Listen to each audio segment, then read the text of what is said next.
Doctor Baba Saheb Ambedkar open university.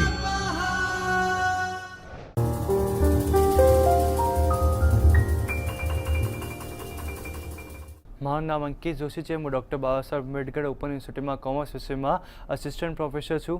આજે આપણે જે બીકોમ પ્રથમ વર્ષનો અભ્યાસક્રમ છે એના આપણે જે એકાઉન્ટિંગ એન્ડ ફાઇનાન્સ વિષય છે એનું જે આપણે ઇલેક્ટિવ પેપર છે આના જે યુનિટ નંબર 4 માલ સમાનનું મૂલ્યાંકન એના ઉપર આપણે ચર્ચા કરીશું। જે આગળના આપણે જે લેક્ચર લીધો હતો આમાં આપણે જે માલ સમાનનો અર્થ જોયો હતો, માલ સમાનના પ્રકારો જોયા હતા કે કેવી રીતે માલ સમાન કાચો માલના પ્રકારો હોય છે, પછી એના ત્યોહાર માલ હોય છે, અંશત માલ હોય છે, અંશત ત્યોહાર માલ હોય છે।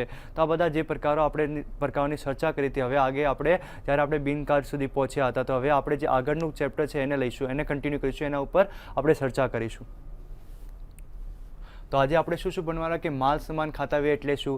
આપણે જે આગળના લેક્ચર હતા એમાં શું ભણ્યા હતા કે બિન કાર્ડ એટલે શું। તો બિન કાર્ડ એટલે શું કે જે જથ્થો અને જેની ભાવ જે કુલ જથ્થો હોય અને ભાવ હોય આ જે બધી કંપનીઓમાં માલ સમાન આવે તો કેવી રીતે જે આપણે એ ઉત્પાદન કરવું છે, બી ઉત્પાદન કરવું છે, સી ઉત્પાદન કરવું છે, તો જે અલગ અલગ ઉત્પાદનો તો અલગ અલગ વિભાગોમાં અલગ અલગ આપણે માલ સમાન ખાતાવ્યય પણ રાખીએ। જેવી રીતે આપણે બિન કાર્ડ રાખતા હતા તો બિન કાર્ડમાં ભાવપત્રક હતું, ભાવ પણ બનાવતા હતા।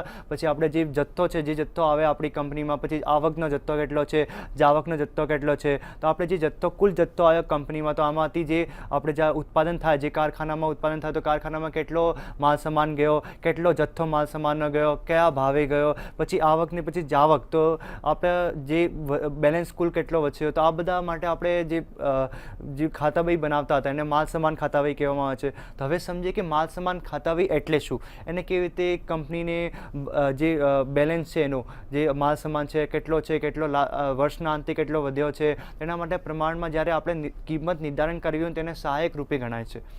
તો માલ સમાન ખાતાવ્યય એટલે શું કે માલ સમાન ખાતાવ્યય એટલે સંગ્રહ કરેલ માલની આવક અને જાવકની રકમ। જે કંપની હોય ને તો કંપની પાસે જે ઉત્પાદનમાં માલ સમાન વપરાય તો કંપનીમાં જે માલ સમાન વપરાય એનો સ્ટોક કેટલો છે, એનો જે જથ્થો છે કેટલા પ્રમાણમાં છે। તમે જુઓ કે એને આવક કેટલી થઈ અને જાવક કેટલી થઈ, કોની તો કે માલ સમાનની। વિવિધ પ્રકારના માલ સમાન હોય, એ પ્રકારનો માલ સમાન, બી પ્રકારનો માલ સમાન, સી પ્રકારનો માલ સમાન, તો દરેક પ્રકારના માલ સમાન માટે એના માલ સમાનની આવકની રકમ કેટલી હોય અને જાવકની રકમ કેટલી થઈ। હવે તમે જથ્થો અને કિંમત બંનેનું મલ્ટિપ્લિકેશન આવશે, ગુણ્યાકાર। તમે જ્યારે આવક અને જાવકની રકમ જોશો તો આવકની રકમ એટલે એનો આવક જથ્થો ગુણ્યા એનો ભાવ અને એની કિંમત, તો પછી આપણે આવશે આવકની રકમ। પછી જાવકની રકમ તો આપણી કંપનીમાંથી કેટલો માલ ગયો તો કેટલો જથ્થો ગયો ગુણ્યા ભાવ અને કિંમત, તો આ બધું શું થશે કે આપણે આવકની રકમ કેટલી છે, કુલ કેટલો આવક રકમનો જથ્થો આવ્યો અને કુલ કેટલો જાવક રકમનો જથ્થો ગયો। તો જથ્થાની નોંધ કરવા માટે ખાતાવ્યય રાખવામાં આવે છે। ખાતાવ્યય શા માટે રાખવામાં આવે છે કે આવક જાવકની રકમની નોંધ રાખવા માટે, જેટલો જથ્થો આવ્યો ગુણ્યા ભાવ ઇક્વલ ટુ આપણે આવક અને જાવકની ખાતાવ્યય માટે રાખવામાં આવે છે અને તેને માલ સમાન ખાતાવ્યય કહેવામાં આવે છે। એને શું કહેવામાં આવે છે? માલ સમાન ખાતાવ્યય। એવી ખાતાવ્યય જે આવક રકમ અને જાવક રકમને દર્શાવવામાં આવે છે। કોની? તો માલ સમાનની આવક રકમ અને જાવક રકમને દર્શાવવામાં આવે છે, એને માલ સમાન ખાતાવ્યય કહેવામાં આવે છે। હવે જે પાના પર આ સ્ટોકની માહિતી હોય તે તમારે જ્યારે માલ સમાન ખાતાવ્યય જોશો તો માલ સમાન ખાતાવ્યયમાં બહુ બધા પાના હોય। આમાં તમારે એ વિભાગ તરત અલગ જે વિવિધ વિભાગો હોય એના વિભાગોના સંદર્ભમાં અલગ અલગ તમારે ખાતાવ્યય હોય, તો જે ખાતાવ્યય હોય જે આપણે જે ઉત્પાદન એકમ છે એના માટે કયો માલ કેટલો વપરાયો, કેટલા માલ સમાનની કેટલી ખૂટ પડી, કેટલા માલ સમાનનો લઘુત્તમ જથ્થો કેટલો છે, ગુરુત્તમ જથ્થો કેટલો છે, આ બધું જ્યાં દર્શાવવામાં આવે તો જે પાના ઉપર આ જે માલ સમાન છે એની જે બધી ડિટેલ છે આ દર્શાવવામાં આવે છે। તમારે શું કહેવા માંગે છે કે પણ આ સ્ટોકની માહિતી હોય તે પાના નંબર પર બિન કાર્ડમાં લખવામાં આવે છે। હવે આ સ્ટોકની માહિતી જે ખાતાવ્યયમાં છે તો જે ખાતાવ્યયમાં આ પાના ઉપર આ માલ સમાનની માહિતી છે આ બિન કાર્ડ નંબર ઉપર લખેલું હોય છે। કે બિન કાર્ડ ઉપર શું લખેલું હોય છે કે આ જે માલ સમાન છે ખાતાવ્યયમાં કયા પાના ઉપર લખેલો છે, કયા પાના ઉપર એની નોંધણી થયેલી છે, ના કઈ કિંમતે આવ્યો, કયા જથ્થામાં આવ્યો, કયા દિવસે આવ્યો, કે એની ડેટ શું છે, પછી કયા ભાવે આવ્યો, તો આ બધું માલ સમાન ખાતાવ્યયમાં રેકોર્ડ કરવામાં આવે છે। હવે દરેક પ્રકારના માલ સામાનનું અલગ અલગ ખાતું ખાતાવહીમાં રાખવામાં આવે છે. તમે જોશો કે બડી બડી જે મોટી મોટી કંપનીઓ હોય, જેનું પ્રમાણ એક 20,000 કરોડ જેટલું એનું ઉત્પાદન હોય, એટલું એનું વેચાણ હોય, તો આ બધી જે વિવિધ પ્રકારની મોટી મોટી કંપનીઓ હોય એમાં વધુ પ્રમાણમાં ઉત્પાદન થતું હોય છે. અલગ અલગ વેરાયટીના ઉત્પાદન થતું હોય છે.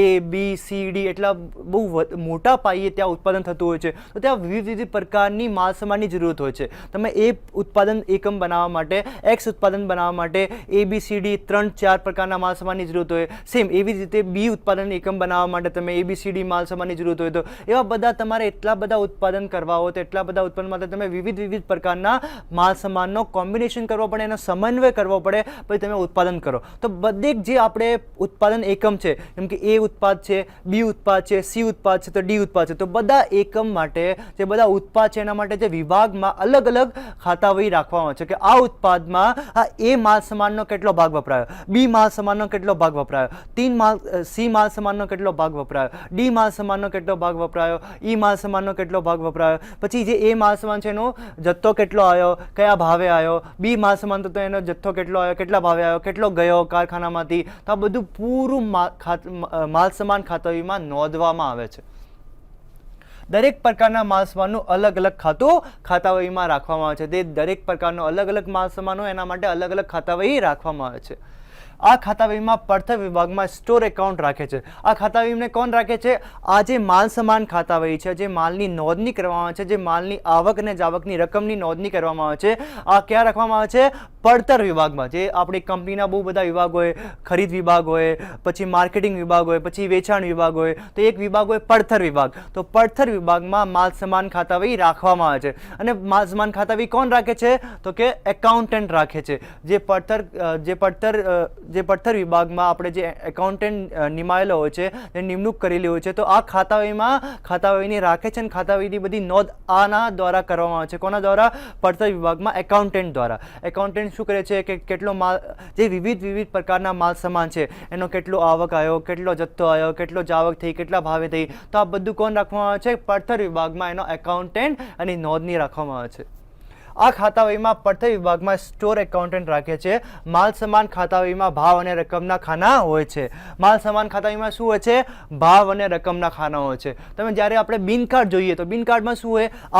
આવકના હેઠળ શું હોય કે તમારે પેલા જથ્થા પછી ભાવ, પછી કુલ. જથ્થો ગુણ્યા ભાવ બરાબર કુલ. તો સેમ એવા જ રીતે તમારે શું જોવાનું? જાવક. તો જાવકમાં પણ શું હોય? જથ્થો, ભાવ અને કિંમત, પછી બરાબર તમારે કુલ આવે. પછી જે તમારે આવકમાંથી જાવક થાય એના પછી જે બેલેન્સ બચે એને, જે તમારે આખર સ્ટોક બચે એનો પણ જથ્થો, એના પણ ભાવ અને એનો પણ કુલ રાખવામાં આવે છે. તો આ આપણે બિન કાર્ડમાં આપણે જોવા મળે છે. તો હવે જ્યારે માલ સામાન ખાતાવહીમાં જોવા જઈએ તો એને ભાવ અને રકમના ખાના હોય છે. જ્યારે માલ સામાન ખાતાવહીનો આપણે આગળ નમૂનો જોવાના પણ છીએ. આગળ જે આપણી સ્લાઇડ આવશે એમાં માલ સામાન ખાતાવહીનો નમૂનો પણ છે કે કેવી રીતે કંપની પાસે માલ સામાન ખાતાવહી હોય છે, કેવા ચોપડા હોય છે માલ સામાન ખાતાવહીના, એમાં શું રાખવામાં આવે છે? ભાવ અને રકમના ખાના હોય છે, જેમાં ભાવ નોંધવામાં આવે છે અને રકમ નોંધવામાં આવે છે. કુલ રકમ કેટલી આ માલ સામાન ઉપર ખર્ચાયેલી અને કેટલા પડતરમાં આ માલ સામાન આપણને પડ્યો અને કયા ભાવે આ માલ સામાનનો જથ્થો આપણે ખરીદવામાં આવ્યો. હવે આ માલ સામાન ખાતાવહીનો નમૂનો છે કે કેવી રીતે માલ સામાન ખાતાવહી રાખવામાં આવે છે કંપનીમાં. માલ સામાન ખાતાવહીનો નમૂનો. તો પહેલાં આપણે ડિસ્ક્રિપ્શન એટલે એનો પૂરતો ખ્યાલ કે આ કયા ઉત્પાદનમાં વપરાશે. આ જે માલ સામાન છે, આ માલ સામાન કયું છે અને કયા ઉત્પાદનમાં વપરાશે અને કયા વિભાગમાં વપરાશે અને આ કોના ઉત્પાદનમાં ઉપયોગમાં આવશે. પછી યુનિટ. પછી આપણે આની યુનિટ કેટલી છે, યુનિટ કે કંપનીનું નામ, પહેલાં આપણે ઉપર આ કંપનીનું નામ પણ લખવામાં આવે છે કે સો એન્ડ સો એ લિમિટેડ, બધું આ કંપનીનું નામ પણ હોય છે. પછી યુનિટ કેટલી છે. પછી લોકેશન, તમે અમદાવાદમાં એની ફેક્ટરી હોય તો અમદાવાદ માટે માલ સામાન ખાતાવહી, તમે ભાવનગરમાં હોય તો ભાવનગરમાં હોય, પછી તમારે ગાંધીનગરમાં હોય તો ગાંધીનગરમાં. તો આ લોકેશન લખવામાં આવે છે કે કઈ જગ્યાએ તમે આ જે માલ સામાન ખાતાવહી રાખવામાં આવે છે. પછી કોડ નંબર. તો કોડ નંબર જે આપણે માલ સામાન છે એને કોડ આપેલો હોય કે બધી મોટી કંપનીઓ હોય એમાં 25 થી 50 પ્રકારના એવા માલ સામાન હોય, તો એવા બધા માલ સામાન કેવી રીતે યાદ રાખવા? તો એને એક રોલ નંબર તરીકે એનો આલ્ફાબેટ આપી દેવામાં આવે કે આ માલ સામાન તો એ પ્રકારનું માલ સામાન, આ માલ સામાન છે તો બી પ્રકારનું માલ સામાન, આ માલ સામાન છે તો સી પ્રકારનું માલ સામાન. એવી રીતે બધાનું શું કરવામાં આવે છે? કોડિંગ લેંગ્વેજ રાખવામાં આવે છે, કેમ કે એને સારી રીતે આપણે સરળ ભાષામાં એને જોઈ શકીએ ને સરળ ભાષામાં એને એનો જથ્થો અને કિંમતને બધી નોંધી શકીએ. તો એના માટે એક કોડ વર્ડ રાખવામાં આવે છે કે બધા કે આ એ કોડનો છે કે બી કોડનો છે, બધા માલ સામાનને એક કોડ આપવામાં આવે છે. પછી મેક્સિમમ જથ્થો, તમારે કંપનીમાં આ જે માલ સામાન છે આ માલ સામાનનો ગરુત્તમ જથ્થો કેટલો હોવો જોઈએ કે એનાથી આ વધારેથી વધારે એટલો જથ્થો હોવો જોઈએ, એનાથી વધારે કોઈ જથ્થો આપણી કંપનીનો ના હોવો જોઈએ. એનાથી વધારે જથ્થો હશે તો આપણી મૂડી રોકાયેલ આમાં મૂડી આપણે જામ થઈ જશે. તો આ કંપની શું કહેવા માંગે છે કે આ માલ સામાનનો જે 20,000 છે, જે 25,000 એકમ છે, જે તમારે ગરુત્તમ જથ્થો નક્કી કરવામાં આવે છે એનાથી વધારે ના હોવી જોઈએ. આ કંપનીને નુકસાનદાયક છે, કેમ કે તમારે આનાથી વધારે જથ્થો હશે તો એના તમારે બહુ બધી મૂડી રોકાયેલી હશે તો તમે જે વ્યાજ બાદ જે મૂડી ઉછીની લીધી હશે આ મૂડી ઉપર વ્યાજ આપવાના આવશે તો તમારે આના વળતર પણ ના મળે ને આ મૂડી આ જામ થઈ જશે. તેના માટે તમારે ગરુત્તમ જથ્થો નક્કી કરવામાં આવે છે. પછી તમારે લઘુત્તમ જથ્થો કે ઓછામાં ઓછો એટલો જથ્થો તો કંપની પાસે કઈ પણ ટાઈમે હોવો જોઈએ કે એટલા જથ્થા તો આપણે મિનિમમ કમથી કમ ઓછામાં ઓછા ટાઈમે એટલો જથ્થો હોવો જોઈએ કે 15,000 કે 20,000 તો કંપની જ્યારે એનું ઉત્પાદન ચાલુ કરી શકીએ એટલો કમથી કમ જથ્થો હોવો જોઈએ, મિનિમમ જથ્થો, લઘુત્તમ જથ્થો. પછી રીઓર્ડરિંગ લેવલ, ક્યારે આપણે આ લેવલ સુધી પહોંચીએ, આ જે સ્થિતિ છે આ સુધી પહોંચ્યા પછી આપણે ક્યારે એને ફરીથી ઓર્ડર આપવો. જે આપણા બજારમાં જ્યારે આપણે માલ સામાન ખરીદતા હોય તો માલ સામાન ઓછો પડી જાય કે માલ સામાન કમ પડી તો કયા જે એકમો છે કયા લેવલ સુધી પછી ફરીથી આપણે એને ઓર્ડર આપવો, જે માલ સામાન છે એનો ફરી ઓર્ડર આપવામાં તો આ રીઓર્ડરિંગ લેવલ નક્કી કરવામાં આવે છે. પછી રીઓર્ડરિંગ ક્વોન્ટિટી, પછી જ્યારે આપણે ફરીથી ઓર્ડર કરીશું, જે આપણે વધી જથ્થો માંગીશું કે ક્યારે આપણે આ 10,000 એકમ ખપત થઈ ગઈ તો પછી કેટલા આપણે એકમ મંગાવવાના, તો કેટલી માત્રા, કેટલો જથ્થો આપણે મંગાવવાનો આ પણ નક્કી કરવાનો છે કે કેટલો જે આપણે ફરીથી ઓર્ડર કરીશું તો આમાં કેટલા જથ્થાની ઓર્ડર આપણે કરીશું. પછી રિસિપ્ટમાં આવક, તો આ શું લખવામાં આવે છે કે આવક, તો માલ સામાન કેટલો આવ્યો, આ જે માલ સામાન ખાતા હોય છે આમાં શું નોંધવામાં આવે છે કેટલો માલ સામાન આવ્યો કંપની પાસે, કયા પ્રકારનો માલ સામાન. તો ડેટ, તો આપણે જે ડેટ છે તો ડેટ લખવાની કે આ તારીખે આવ્યો. પછી જથ્થો, તો જથ્થો કેટલો આવ્યો આ લખવાનો, યાદ તારીખ લખવાની. પછી ડેટ, પછી જથ્થો તો આપણે 15,000 આવ્યો, 20,000 કિલો આવ્યો, 30,000 કિલો આવ્યો કે જેટલો જથ્થો આપણે કંપની પાસે આવ્યો આ માલ સામાનનો. પછી રૂપિયાની પ્રાઇસ, કુલ કેટલી રકમનો આવ્યો, તો આ જેમ કે આપણે 15,000નો જથ્થો આવ્યો, 1 રૂપિયાના ભાવે આવ્યો, દર કિંમત 1 રૂપિયા, તો 1 રૂપિયા તો 15,000 થઈ ગયા તો આપણે કુલ કિંમત લખવામાં આવે છે. તમારે ભાવ એના સાથે જ ગુણ્યા કરીને તમે કુલ કિંમત લખવામાં આવે છે કે તમારે તારીખે આ માલ સામાન ખાતામાં એટલો જથ્થો આવ્યો, આ ભાવે આવ્યો તો કુલ કેટલી રકમનો જથ્થો આવ્યો તો આ લખવામાં આવે છે. પછી એવી જ રીતે તમારે જાવક, તો તમારા જાવકમાં શું બતાવવામાં આવે છે કે આ તારીખે કેટલો જથ્થો આ કંપનીમાંથી ઉત્પાદન વિભાગમાં ગયો, કે આ કંપનીમાં જે સ્ટોર વિભાગમાં આપણે માલ સામાન સ્ટોર કરીને રાખીએ છીએ તો એનાથી કેટલો જથ્થો પછી જતો રહ્યો ક્યાં, તો કે કારખાનામાં કામ માટે, જે કારખાનામાં જ્યારે આપણે ઉત્પાદનની પ્રક્રિયા ચાલે છે ત્યાં આપણે જે માલ સામાન છે એને ત્યાં મોકલ્યો તો કેટલો જથ્થો ગયો.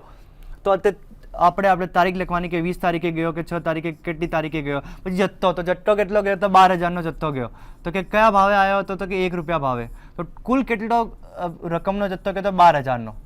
તો આપ દર્શાવવામાં આવે છે. પહેલાં શું કર્યું આપણે, તારીખ, પછી જે જથ્થો આવ્યો, પછી જે કુલ આવકનો કેટલો જથ્થો આવ્યો. પછી સેમ જાવકમાં પણ શું, તારીખ, કેટલી તારીખે આવ્યો, પછી કેટલો જથ્થો ગયો, આપણી કંપનીમાંથી કેટલો જથ્થો ઉત્પાદન વિભાગમાં મોકલવામાં આવ્યો, પછી આ કુલ કેટલી રકમનો જથ્થો ગયો.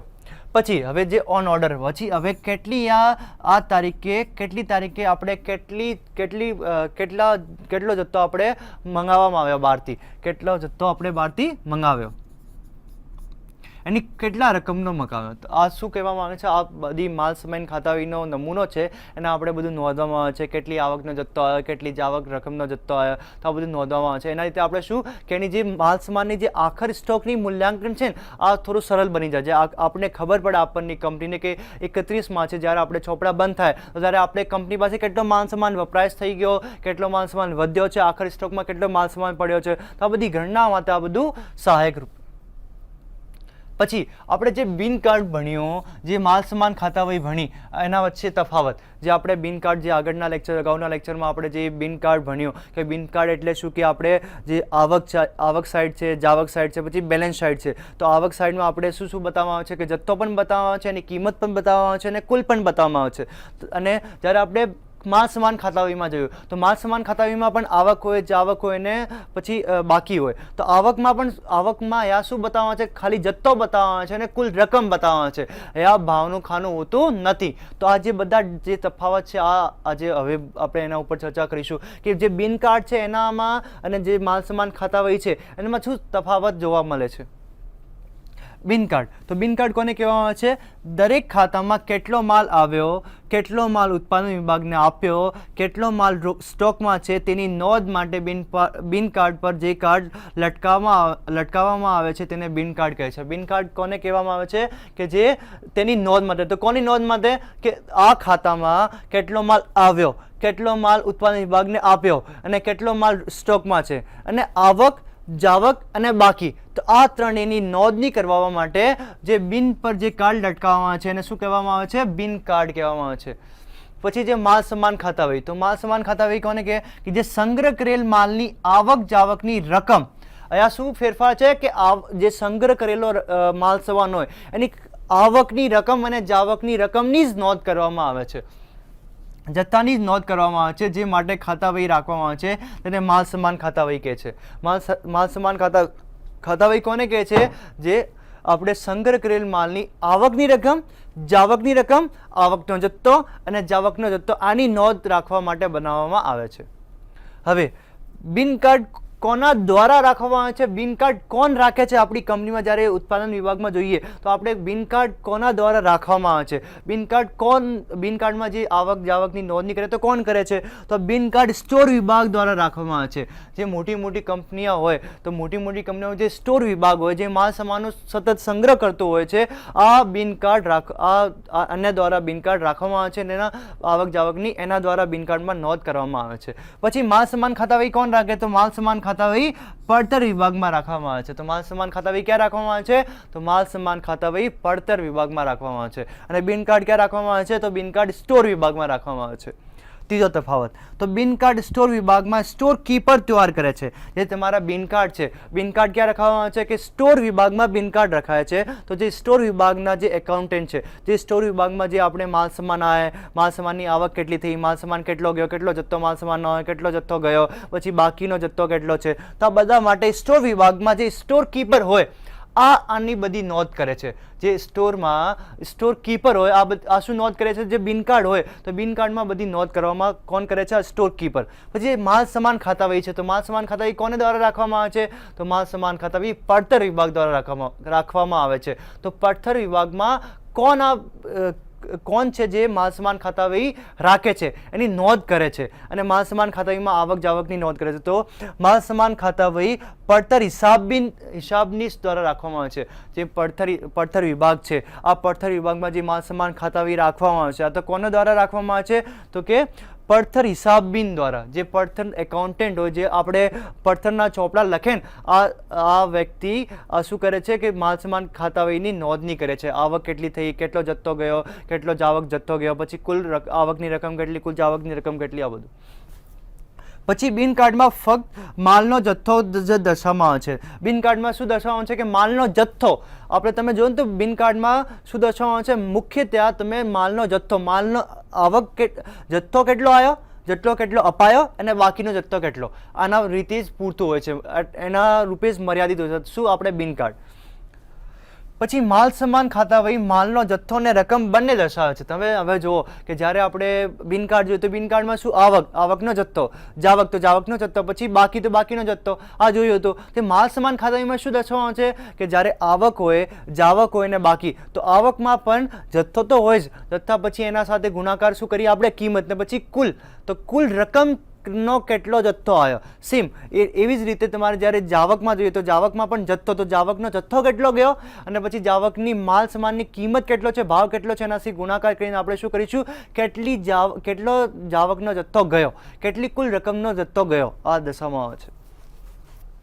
બિન કાર્ડમાં દરેક વ્યવહારની વ્યક્તિગત નોંધ થાય છે. જે દરેક વ્યવહાર આવે ને કે આપણે એટલી 12,000નો જથ્થો આવ્યો, 15,000નો જથ્થો આવ્યો, તો જે બધા માલ સામાન છે બધા માલ સામાનની વ્યક્તિગત નોંધ કરવામાં આવે છે. બધા જે માલ સામાન એને એક સરખા નોંધવામાં નથી આવતા.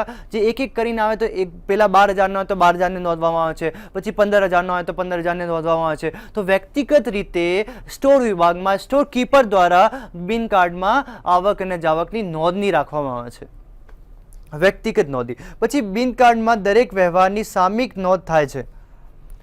હવે જે આપણે માલ સામાન ખાતાવહી છે તો માલ સામાન ખાતાવહીમાં શું રાખવામાં આવે છે કે સામયિક. તમે જોયું છે કે સામયિક એટલે શું કે સમય પ્રમાણે તમે જો કે આ વીકમાં, આ મહિનામાં, આ વર્ષમાં, તો આ જે સમયના પ્રમાણે તમારે કેટલો જથ્થો આવ્યો, કેટલો જથ્થો ગયો, કેટલા જથ્થાની બાકી વધેલી છે, તો આ બધું સામયિક પ્રમાણે એક સમયના પ્રમાણે ગોઠવવામાં આવે છે. અને સમયના પ્રમાણે એનો હિસાબ, જેમ કે વર્ષના અંતે રાખવામાં આવે છે તો વર્ષના અંતે તમને ખબર પડે કેટલો જથ્થો ગયો, કેટલો જથ્થો આપણી કંપની પાસે આવ્યો, કેટલો જથ્થો કારખાનામાં ગયો, પછી કેટલો જથ્થો બાકીમાં વધ્યો, આખરી સ્ટોક કેટલો છે. તો શું સામયિક રીતે. બિન કાર્ડમાં વેપારીઓના નામ સરનામા દર્શાવવામાં આવતા નથી. હવે ત્યારે તમારે બિન કાર્ડ જોવો તો બિન કાર્ડમાં શું લખેલું હોય કે આવકનો જથ્થો, પછી ભાવ, પછી કુલ લખેલું હોય છે, કુલ. પછી એવી જ રીતે તમારે જાવકમાં જો તો જાવકમાં શું, જાવકનો જથ્થો, પછી એની ભાવ, પછી એનો કુલ, પછી બાકીમાં પણ એવું જ લખેલું હોય છે. તો એવી રીતે તમારે જ્યારે આ માલ ક્યાંથી તમે ખરીદ્યો અને માલ કયા વેપારીઓથી તમારા જે કંપનીને મોકલવામાં આવ્યો, એનું સરનામું છું, કયા ઓફિસથી આવ્યો, કયા કારખાનાથી હતો, આ બધું આ પણ આ રીતેની નોંધ નથી હોતી કે તમારે ખાલી કેટલો આવકનો જથ્થો આવ્યો, કેટલો જાવકનો જથ્થો ગયો, એની જ નોંધ થાય છે. વેપારીઓના નામની નોંધ, વેપારીના સરનામાની નોંધ, એના લીધે કોઈ ખાનું નથી હોતું, એની નોંધ કરવામાં આવતી નથી બિન કાર્ડમાં. જ્યારે તમારે માલ સામાનમાં શું થાય છે કે માલ સામાન ખાતાવહીમાં વેપારીઓના નામ અને સરનામા દર્શાવવામાં આવે છે કે જે આ માલ સામાન છે તો આ ક્યાંથી આવ્યો, કયા વેપારીઓથી આપણે ખરીદવામાં આવ્યો, કયા વેપારી આપણને મોકલ્યો આ માલ, પછી આ બધું નોંધવામાં આવે છે. તમારે જ્યારે માલ સામાન ખાતાવહીમાં જ્યારે તમે માલ સામાનનું નામ લખો કે આ માલ સામાન આવેલો છે તો કયા વેપારીથી આવેલો, કયા વેપારીઓથી આવેલો છે, પછી કયા વેપારી આપણની કંપનીને મોકલેલો છે, કયા ભાવે મોકલેલો છે, એનું સરનામું છું, એનું કંપનીનું સરનામું છું. તો આ બધું ત્યાં વ્યક્તિગત નોંધ કરવામાં આવે છે. કોનામાં? તો માલ સામાન ખાતાવહીમાં.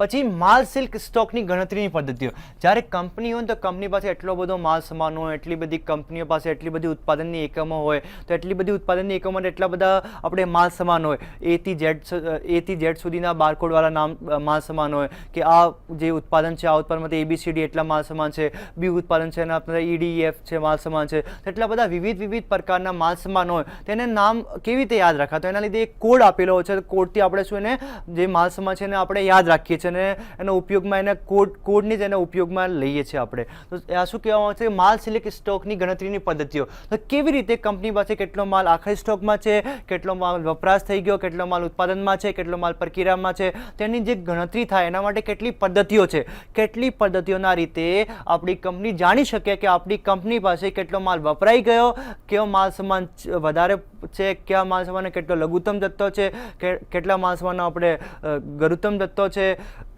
કેટલો માલ સામાન વપરાયો, કેટલો માલ સામાન કેટલો બાકી છે, કેટલા પ્રમાણમાં છે, આખરનો જથ્થો કેટલો છે. તો આના માટે ગણતરીની પદ્ધતિઓ કેવી રીતે આપણે એને ગણી શકીએ કેટલો માલ સામાન આખર સ્ટોકમાં છે, વર્ષના અંતે કેટલો માલ સામાન છે. તો એના માટે બે ગણતરીની પદ્ધતિઓ છે. માલ સિલ્ક અને સ્ટોકની ગણતરીની મુખ્યત્વે બે પદ્ધતિઓ છે. આ બે પદ્ધતિઓના રીતે આપણે માલ સામાન ગણવામાં આવે છે. તો પેલું સામયિક ગણતરી. સામયિક ગણતરી એટલે શું કે જે તમારી કંપની પાસે જે ઉત્પાદન વિભાગ હોય એના પાસે માલ જાય તો ક્યાંથી જાય? તો સ્ટોક વિભાગમાં માલનો સંગ્રહ કરેલો હોય છે. જે તમારે સ્ટોક વિભાગમાં છે તો સ્ટોક વિભાગમાં જે બધા જ પ્રકારના માલ હોય એનો સંગ્રહ હોય. તો આયા કયો માલ આવ્યો, કયો માલ ગયો, તો એની ગણતરીની જે પદ્ધતિઓ, એમાં પેલી પદ્ધતિ કઈ છે? સામયિક ગણતરી. કે સામયિક રીતે ગણવામાં આવે છે કે કેટલો માલ આવ્યો, કેટલો માલ ગયો. તો આની બધી રીતે સામયિક પદ્ધતિ કહેવામાં આવે છે. તો સામયિક ગણતરીમાં દરેક માલ સામાનનો સ્ટોક ચોક્કસ સમયના અંતે લેવામાં આવે છે. તમે આ સામયિક ગણતરીમાં શું કહેવામાં આવે છે કે સામયિક ગણતરીમાં જે તમારે સ્ટોર વિભાગ છે આમાં કેટલો માલ છે કે કેટલો માલ નથી કે એની જે ગણતરી કરવાની હોય કે માલ સામાન કેટલો છે, તો આની જે ગણતરી કરવી હોય તેના માટે જ્યારે આપણે સામયિક ગણતરીની પદ્ધતિ યુઝ કરીએ તો એક ચોક્કસ સમયે આપણી કંપની નક્કી કરે આ સમયમાં આપણે સ્ટોર વિભાગમાં બધી બાબતો જોવા જઈએ કે આ જે સામયિક ગણતરી આપણે અપનાવતા હોઈએ, સામયિક ગણતરીને આપણે ઉપયોગમાં લેતા હોઈએ તો એક ચોક્કસ સમયે જેમ કે 31 માર્ચ કે 1 એપ્રિલ કે 31 ડિસેમ્બર તેવી એક ચોક્કસ દિનાંકે આપણે કંપની પાસે આપણે જે સ્ટોર વિભાગ છે એના પાસે કેટલા જે માલ સામાન છે એ બધા અલગ અલગ પ્રકારના માલ સામાન છે, બધા માલ સામાનનો આવક કેટલી છે, જાવક કેટલી છે, પછી માલ સામાનનો બાકીનો જથ્થો કેટલો છે, તો આ કરવામાં આવે છે. ચોક્કસ સમયના અંતે લેવામાં આવે છે ત્યારે એ પદ્ધતિને સામયિક સ્ટોકની ગણતરી કહે છે કે એક સમયના પ્રમાણે સામયિક ગણતરી એટલે શું કે એક ચોક્કસ સમયના આધારે તમે આ સ્ટોક જે માલ સામાન સિલ્ક છે, જે માલ છે આપણા સ્ટોક વિભાગમાં એની ગણતરી કરવામાં આવે છે. સામાન્ય રીતે નાના ધંધાના એકમોમાં માલ સામાનની ગણતરી દર વર્ષના અંતે એક જ વાર કરવામાં આવે છે. તમે જુઓ કે બહુ નાના ઉદ્યોગો હોય જેના પાસે પૂરતો સ્ટાફ ના હોય, જેના પાસે એટલો ટાઈમ પણ ના હોય, કેમ કે એનું ઉત્પાદન પણ એટલું બધું નાનું જ ઉત્પાદન હોય છે, એને એટલી કોઈ મોટી કંપની હોતી નથી. તો જે નાના ઉદ્યોગો છે તો એના માટે શું કરે કે નાના ઉદ્યોગો માટે આપણે જે સામાન્ય રીતે અને નાના ઉદ્યોગો એને પાસે સ્ટાફ પણ નથી હોતો તો આ શું કરે છે કે એક સમય થઈ ગયો કે 31 માર્ચ છે તો 31 માર્ચે જ આપણે જે બધો માલ સિલ્ક છે એની ગણતરી કરવામાં આવે છે. એક ચોક્કસ સમય એને રાખી દે છે, આ ચોક્કસ સમય એની માલ સામાનની સિલ્કની ગણતરી કરે છે. પછી આજે એક વાર નક્કી કરવામાં આવે છે, આ સમય એની ગણતરી કરે છે. પછી આ પદ્ધતિ મુજબ એક સાથે બધા જ સ્ટોકની ગણતરી થતી હોવાની સ્ટોકની સાચી કિંમત મળે છે. હવે તમે જો કે જ્યારે આપણે એક સમયે આપણે એક ચોક્કસ સમય છે, આ ચોક્કસ સમયમાં આપણે માલ સિલ્ક છે જે સ્ટોકમાં માલ છે એની ગણતરી કરીશું તો શું થશે કે આપણે ચોક્કસ ભાવ કિંમતે આ માલનો ખરેખર અંદાજ આવી જશે. કેમ કે આપણે સતત ગણતરી નથી કરતા, આપણે સામયિક ગણતરી કરીએ એક વર્ષના અંતે યા એક ચોક્કસ દિનાંક યા એક ચોક્કસ દિવસના અંતે આપણે માલ સામાન ગણીએ છીએ તો આપણે જે ચોક્કસ ભાવ કિંમત છે ને આ મળી જશે. ચાચી કિંમત મળે છે, જે ચાચી કિંમત છે સ્ટોકની આમ આપણને મળે છે. પછી આ પદ્ધતિમાં સ્ટોકની ગણતરી વર્ષના અંતે જ થતી હોવાથી સતત ચકાસણી થઈ શકતી નથી. હવે તમે સતત રીતે ચકાસણી કેમ નથી કરી શકતા? કેમ કે આપણે એક ચોક્કસ દિવસ હોય આ દિવસે જ આપણે સામયિક ગણતરી કરવાની, તો રોજ કેવી રીતે કરે કે આપણે નાનો ઉદ્યોગો તો આપણે સ્ટાફ પણ કમ હોય, તેના માટે આપણે સામયિક ગણતરી પણ ઉપયોગમાં. આજે આપણે શું ભણ્યા તો આજે આપણે જે સામયિક ગણતરી છે તો કેવા પ્રકાર કેવી બી પદ્ધતિઓ છે કે જેના લીધે આપણે સ્ટોકને ગણી શકીએ. પછી બિન કાર્ડ આપણે જે અગાઉના લેક્ચરમાં ભણ્યો તો એને સંક્ષિપ્ત આપણે ચર્ચા કરી આજે. પછી આપણે જે માલ સામાન ખાતાવહી છે તો માલ સામાન ખાતાવહી શું હતી, માલ સામાન ખાતાવહીનો નમૂનો કેવો હતો, માલ સામાન ખાતાવહી એટલે શું આપણે આજે જોયું હતું. પછી આપણે જે બિન કાર્ડ છે અને માલ સામાન ખાતાવહી છે એના વચ્ચે તફાવત જોયો હતો. પછી જે આપણે માલ સિલ્ક છે આપણી કંપની પાસે જે માલ સિલ્ક છે જે માલ છે એની ગણતરી કેવી રીતે કરવાની, તો ગણતરીથી મુખ્યત્વે બે પદ્ધતિઓ હતી, સામયિક ગણતરી અને સતત ગણતરી. તો આજે આપણે સામયિક ગણતરી ભણ્યા. પછી આપણે જે અગાઉનો લેક્ચર હશે આમાં આપણે શું કરીશું, સતત ગણતરી ઉપર ચર્ચા કરીશું. ધન્યવાદ. સ્વાધ્યાયઃ પરમઃ